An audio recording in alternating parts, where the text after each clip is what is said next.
मुतल्लका और बड़ी अहम किस्म की कुछ खबरें आई हैं जो आपके सामने रखनी है, तगड़ी तगड़ी खबरें। एक तो खैबर पख्तूनख्वा की आज जो जारहाना बैटिंग आपको नजर आई कि कंपनी ने जो 9 बॉल दी इसमें छक्के मारे गए, और 9 मई पर खैबर पख्तूनख्वा में कमीशन का जो क़याम तहकीकात का आगाज होने वाला है। सुहेल अफरीदी की लॉन्ग मार्च की तैयारियों के सिलसिले में पंजाब के साथ अब सिंधी रहनुमा भी खान की तहरीक में आज वज़ीर हाउस में प्लानिंग हुई है। और फील्ड मार्शल नवाज शरीफ के दरमियान लेन देन का मामला इंतहाई गर्म, ताज़ा तरीन मामला। नवाज शरीफ ने क्या मांग लिया 5 साल की मुद्दत के बदले में? एस्टैब्लिशमेंट ने मरियम नवाज को सर्जरी के लिए बैरून मुल्क जाने से रोका। और ये नवंबर का महीना क्यों अहम है?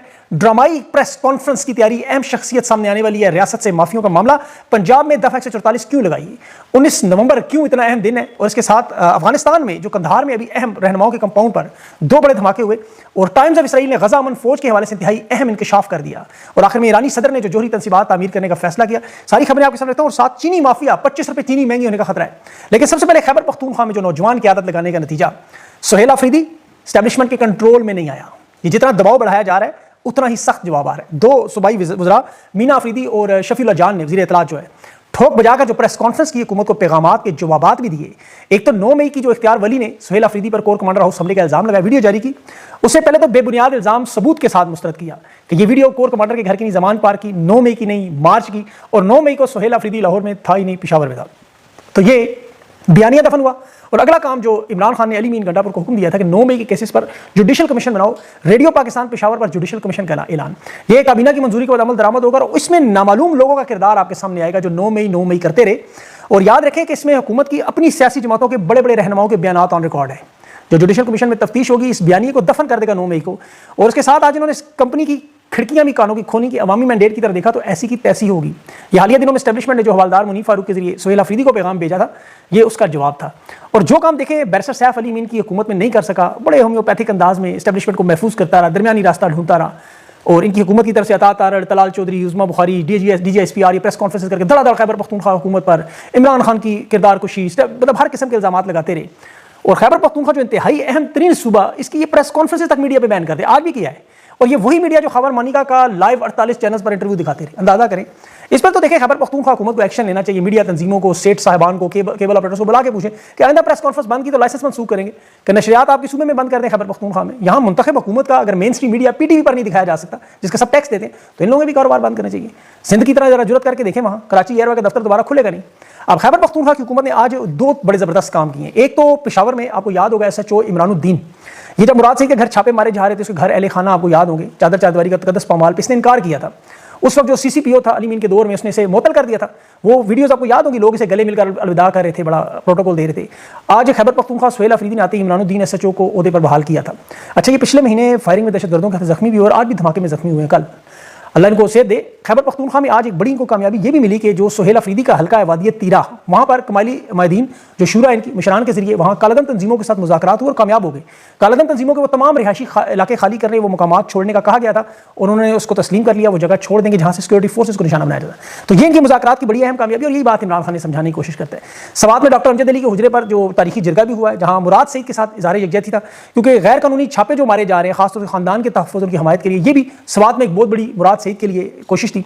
लेकिन अब जो जाती उम्रा मुलाकात हुई उस पर 2 बड़ी अहम खबरें आई और ये बड़े अहम सोर्स ने इन्फॉर्मेशन दी है कि ये जो मुलाकात थी उसमें 2 किचन काबीना के वज़रा की तरफ से बातें हैं।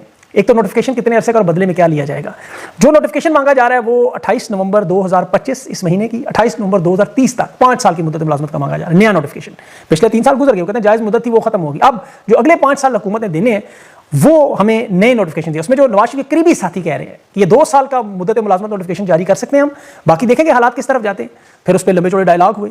फिर नवाज शरीफ ने जो मुतालबा किया कि मुद्दत मुलाजमत उसी 5 साल, नया नोटिफिकेशन, उसके बदले में पाकिस्तान की सदारत दी जाए कि अगर आपने मुल्क से जमहूरियत को इस अंदाज में लपेटना है तो फिर नवाज शरीफ को सदारत दें। 3 साल जो नवाज शरीफ की हुकूमत ने कोई किरदार नवाज शरीफ ने नहीं अदा किया, कोई असर और रसूख नहीं था। अब 5 साल की मुद्दत मुलाजमत होगी तो उसमें मुकम्मल असर और रसूख भी होगा, किरदार भी होगा। और ये खबर है, देखिए 27वीं तरमीम में अभी वकला से जो हमायत लेनी चाहिए थी एहसन भवन ग्रुप, हालांकि वो हार गए हैं, लेकिन सुप्रीम कोर्ट और बार इलेक्शन के बाद कहते हैं इतनी हमायत है कि 27वीं तरमीम में हमें कोई मुश्किलात नहीं, जो कल परसों तक हो सकता है आ जाए। नवाज शरीफ को 5 साल की मुद्दत मुलाजमत देने में इन्हें कोई मसला नहीं अगर सदारत मिले, क्योंकि 27वीं तरमीम के बाद पार्लियामेंट तोड़ने से लेकर हर किस्म के इख्तियारात सदर को देने की कोशिश है, तो ये उस पर एक्सटेंशन के लिए तैयार है। नवाज शरीफ का ये मुतालबा बजाय मुझे पूरा होता नजर नहीं आ रहा, क्योंकि ऐसा कभी हुआ नहीं कि बाप सदर हो, बेटी वज़ीर आला पंजाब हो, भाई वज़ीर आज़म हो। बिलाशुबा जैसे हालात है पाकिस्तान के, जंगल का कानून है, बादशाह साहब जो मर्जी करें, लेकिन ऐसा कभी हुआ नहीं शहबाज शरीफ और नवाज शरीफ दोनों में से एक ही कुर्बानी जो है वो देनी पड़ेगी। माजी में नवाज शरीफ अगर वज़ीर आज़म था तो शहबाज शरीफ वज़ीर आला था, अभी भी ये हालात है। लेकिन सदर और वज़ीर आज़म और वज़ीर आला होना ये मुमकिन नजर नहीं आता। फिर मोहसिन नकवी भी मौजूद है, नवाज शरीफ उसके साथ काम नहीं कर सकता, इसलिए मामला थोड़े से फंसे हुए हैं। दूसरा इसमें एक और बड़ा अहम मामला जो आखिरी मराहिल पे है वो गजा में फौज भेजने का। याद रखें, इसमें टाइम्स ऑफ इसराइल ने बाकायदा खुद खबर दी है, और उसमें आगे मैं चल के आपको बताता हूं कि नवाज शरीफ को ये लगता था कि इसके कंधे पर बंदूक रख के चलाई जा रही है और अवामी हमायत लेने की कोशिश, जो अवामी हमायत इनके पास नहीं है, लेकिन इन्हें कुर्बानी का बकरा बनाया जा रहा है। अस्करी क़यादत जो है वो इनके साथ आखिरी मराहिल पे फैसला कुन, जो कि तुर्की में आपको पता है इस्तांबुल में मामला हल होगा, वो मैं आगे चल के बताता हूँ। ये एक्सटेंशन और सदारत, वजारत उज़्मा, जमहूरियत लपेटना, मार्शल लॉ, अब ये किस तरफ जाएगा, ये 2-3 हफ्तों की गेम है। और इसमें नवंबर जो कहा जाता है ना, आपको इंतहाई अहम है। वो क्यों अहम है उसमें आपको मैं अगली खबर बताता हूँ, अंदाजा होगा। अभी पंजाब हुकूमत ने 8 नवंबर तक दफा 144 लगाई है। हर किस्म के जलसे जुलूस, एहतजाज, इकट्ठे होना, वो सारा आप जानते हैं। अब इस वक्त किसी जलसे जुलूस की कोई कॉल नहीं है, ना किसी पार्टी ने जमा होने की अभी कोई ऐलान किया है। लोगों ने क्या सराहियां बहुत सारी की कि एक्सटेंशन का मामला है, नोटिफिकेशन आएगा, शायद मेरा नहीं ख्याल। इसमें जो खबर है वो साद रिजवी और उसके भाई को अवाम के सामने लाया जाएगा।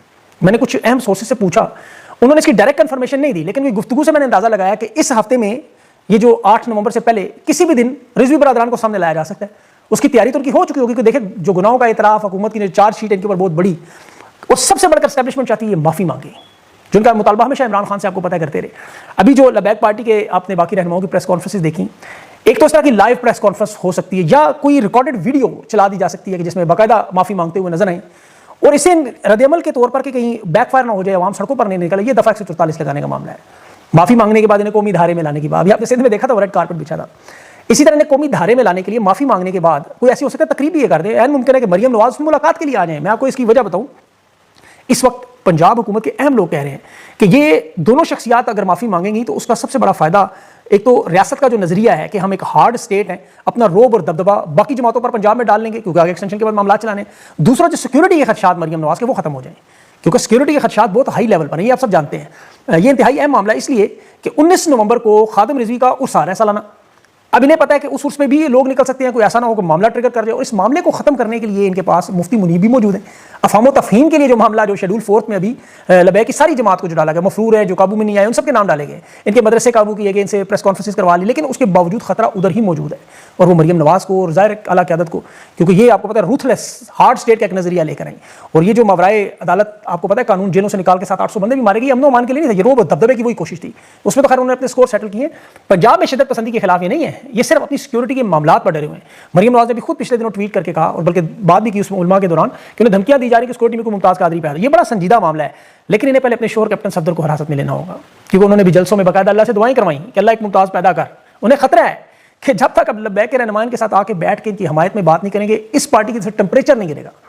देखिए, कोशिश ने तहरीक इंसाफ के तमाम रहनुमाओं को तोड़ने की, काबू करने की। अब इमरान खान जैसा हर कोई रहनुमा तो है नहीं पाकिस्तान में, ना कभी आ सकता है, जो जबर जुल्म और फस्तायत के सामने एक सीसा पिलाई दीवार है। बाकी लोग तो जुल्म और जबर के सामने टूट जाते हैं। और लबैक पार्टी के तो बाकायदा आपको पता है एस्टेब्लिशमेंट के बारे में, उनके ताल्लुकात बनाना, वो सब जानते हैं, जैसे पार्टियां बनाई जाती हैं वैसे टूटती हैं। तहरीक इंसाफ पर तो ये इल्जाम इनका जो था वो आपके सामने है, वो सीसा पिलाई दीवार की तरह खड़े। ये तो जेल में आपको पता है 2-2.5 साल से उन कैदियों को नहीं तोड़ सके जो कोर्ट लखपत में बैठे हुए हैं। डॉक्टर यास्मीन राशिद को नहीं तोड़ सके। आज जो डॉन अखबार ने शाह महमूद कुरैशी की मुलाकात का भांडा फोड़ा कि ये जो 3 रहनुमा शाह महमूद कुरैशी के कमरे में अचानक पहुंचे, अचानक 10 मिनट की मुलाकात में खुफिया, और इसका शाह महमूद कुरैशी के खानदान को भी नहीं पता था। तहरीक इंसाफ की क़यादत को तो छोड़ ही दें, खुद बल्कि शाह महमूद कुरैशी को भी नहीं पता था कि इनसे 3 लोग मिलने आ रहे हैं।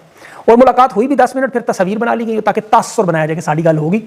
इस मुलाकात में इन्हें कहा गया खान की रिहाई मुहिम पर आप लीड करें फ्रंट से, और खान को जाके जेल में मुलाकात करें, इमरान खान को कन्विंस करें कि खान साहब हालात ये हैं वो हैं, जो शाह महमूद कुरैशी ने ठुकरा दी।